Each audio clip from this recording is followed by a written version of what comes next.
Galina had hoped that the pregnancy would simply go away, but her mother quickly noticed something was wrong when Galina began to experience symptoms of toxemia. She took her daughter to the doctor, but it was too late to terminate the pregnancy. Despite the fact that the grandmother initially pressured Galina to leave her newborn daughter at the hospital, she later insisted that Galina take the baby home.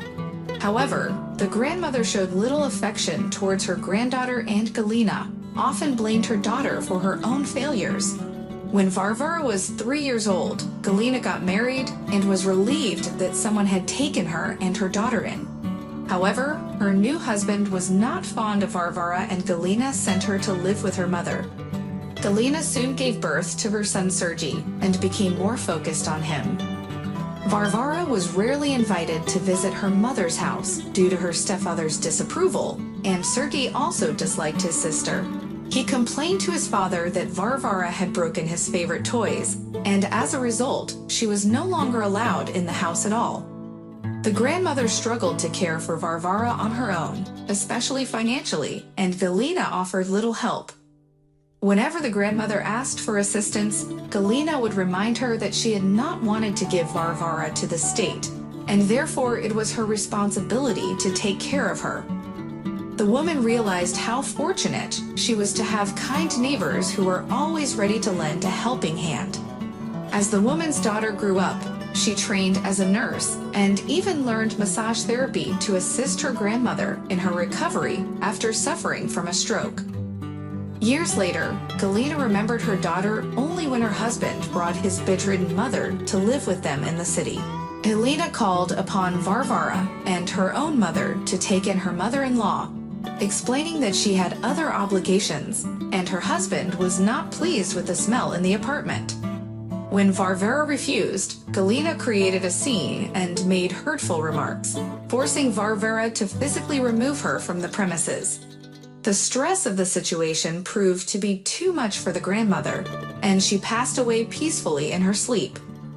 Varvara worked with a helpful neighbor to organize the funeral, as the grandmother had left instructions with her friend. Galina did not involve herself in the preparations, and only showed up for the burial alone, without her husband and son. As Varvara and her mother were alone in her grandmother's apartment, Galina began searching through the chest of drawers where her mother usually kept her documents. However, she was unable to find anything and became frustrated. Galina explained to Varvara that she needed the documents to claim the inheritance, as she was the first-order heir. Varvara went to her room and returned with a document, which she handed to her mother.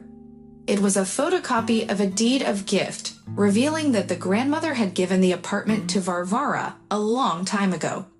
Every time Galina asked about the will, the grandmother would simply reply that the apartment was already in the hands of the rightful owner. Galina was outraged and couldn't speak for a moment. After catching her breath, she called her mother a sneaky snake and blamed her for not being able to afford to treat Sergei's addiction. Varvara disagreed and said that treating an addict who does not want to be treated is pointless. Galina then insulted Varvara and told her to forget that she had a mother.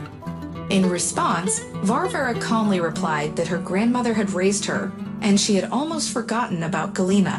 As Galina was about to physically attack her daughter, the phone suddenly rang. It was her husband, demanding that she return home immediately because of his mother's unbearable smell. Galina hurled curses at her mother and daughter while getting dressed in a hurry, and even threw a metal shoe spoon at Varvara before storming out the door. Varvara narrowly avoided the flying object and was left standing there in shock. She went to the mirror, gently stroked her flat tummy, and spoke to her unborn child, acknowledging that not all mothers were the same. But she promised that her child would never have to experience such abuse. Varvara regretted not telling her grandmother about her plans to marry the neighbor's son and start a family.